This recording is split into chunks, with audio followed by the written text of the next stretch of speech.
नमस्कार जय जगन्नाथ पिला माने समस्ते भलरे थिबे आशा करुच्ची बहुत सुंदर भाव में आपण मैंने तैयारी शुरू करुवे देखंतु आपण मानक पई एई भिडियोटी नहीं आसी बहुत दिन हम आपण मानक जे कि कौनसी भिडियो इनफॉरमेशन मु देई पारि नै बट कौन पाई ना किछि भी इनफॉरमेशन थिलानी सेति पई मु आपण मानक किछि भी इनफॉरमेशन देई पारु नै जे कि एई इनफॉरमेशनटा एबे एबे आसी नोटिस पहुँचला सेति पई मु आपण मानक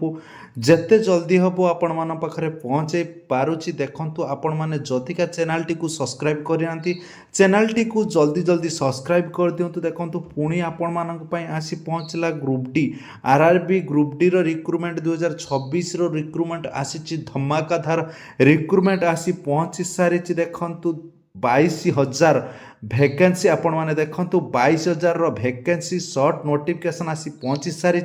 केबे ठारू तार फॉर्म अप्लाई हबो फुल डिटेल्स में आलोचना करी। जो माने चैनल नुआ थे चैनल टी को जल्दी जल्दी सब्सक्राइब कर बेल आइकन को निहाती दबाइबा दरकार जदिका आपण माने ग्रुप डी पोस्ट टी को वेट करते से आपण मानक पई एई भिडियोटी बहुत हेल्पफुल होबार अच्छी समस्ते भल भाव में पूरा आरंभ शेष पर्यंत निहाती देखंतु एई जो वैकेंसी आपण मानकर केबे ठारू फॉर्म अप्लाई हबो कौ पोस्ट रे केते कोन वैकेंसी अछि फुल डिटेल्स में जनईमी रेलवे रिक्रुटमेंट बोर्ड देखिए आरआरबी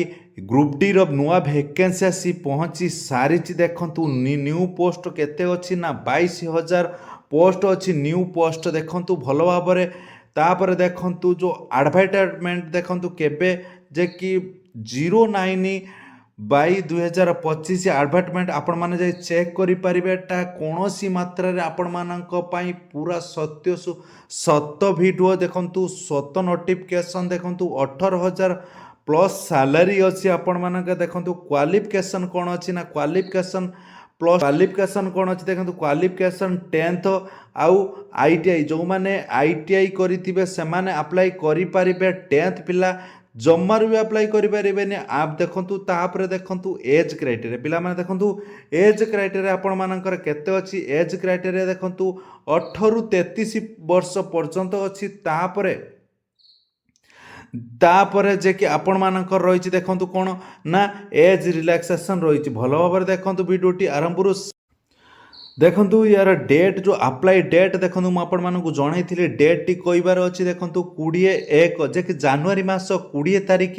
जे कि 2026 पाखु यार फॉर्म अप्लाई हम पिला माने देखंतु एबे ठारू जो माने ग्रुप डी पोस्ट टी को वेट करथिले जे कि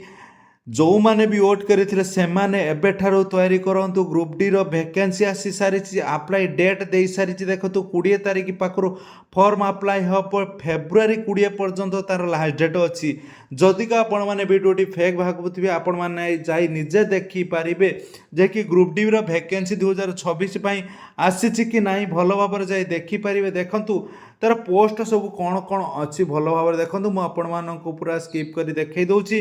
देख असिस्टेंट ट्रैक मेकानिक देखंतु 600 वैकेंसी अच्छी सबुठारु भल वैकेंसी आपण मानक पई रही देखंतु भल भाव में देखंतु 600 करी आपण मानक एई भली भाव में नुआ नुआ वैकेंसी आपण मानक पई अछि जे कि assistant S and T 1500 vacancy अच्छी आपण मानक पई तापर देखंतु पॉइंट्समैन लो 5,000 वैकेंसी अच्छी पॉइंट्समैन लो 5,000 प्लस वैकेंसी अच्छी एई भली भाव में टोटल वैकेंसी आपण मानक पई रही देखंतु जे भल भाव में देखा दरकार जे आपण देखंतु कौ पोस्ट केते कोन वैकेंसी अच्छी मु आपण मानक टोटाल कहबाक हेले भिडियोटी टिके लंबा हो 22,000 प्लस वैकेंसी रो नुआ नोटिफिकेशन आसी पहुँची सारी 20 तारिख पाखु तार फॉर्म अप्लाई डेट स्टार्ट हो देखंतु एलिजिबिलिटी क्राइटेरिया आपण मानक मु जनइली जे कि 10th आउ आईटीआई पिला ही एटा को अप्लाई करि परिबे ओनली आईटीआई पिला जो माने आईटीआई 10th पर आईटीआई करिथिबे सेई माने एटा को अप्लाई करि परिबे तापर देखंतु 1/1/2026 की तार 18 वर्ष होतु आ 33 वर्ष पार नथिबो जो पिला सेई माने ही अप्लाई करि परिबे आपण मानकर रहिछि जे कोन आपण मान देखंतु एज रिलैक्सेशन जे कि ओबीसी रो अछि 3 वर्ष ओबीसी रो अछि 3 वर्ष एससी आ एसटी कर 5 वर्ष जेनराल किछि भी एज रिलैक्सेशन नाही सेति पई आपण जदि का जदिका ईडब्ल्यूएस सर्टिफिकेट काढ़ी ना जल्दी जल्दी जाई ईडब्ल्यूएस सर्टिफिकेट काढ़ी दिंतु आपण मानक पई बहुत किसी हेल्पफुल होई परिबो। देखंतु पिला माने तार लास्ट डेट के तारीख अछि फेब्रुआरी 20 तारीख स्टार्टिंग डेट जनवरी 20 रो फेब्रुआरी 20 तार लास्ट डेट। देखंतु पिला माने आपण मानक पई आज नोटिफिकेशन आसिला जे कि एबे आसी पहुँचला मु आपण मानक एबे जणई देली। समस्ते भल भाव वीडियो को आरंभ ରୁ शेष पर्यंत देखिए। जदि चैनल नुआ थे चैनल टी को जल्दी जल्दी सब्सक्राइब कर दे। जय जगन्नाथ।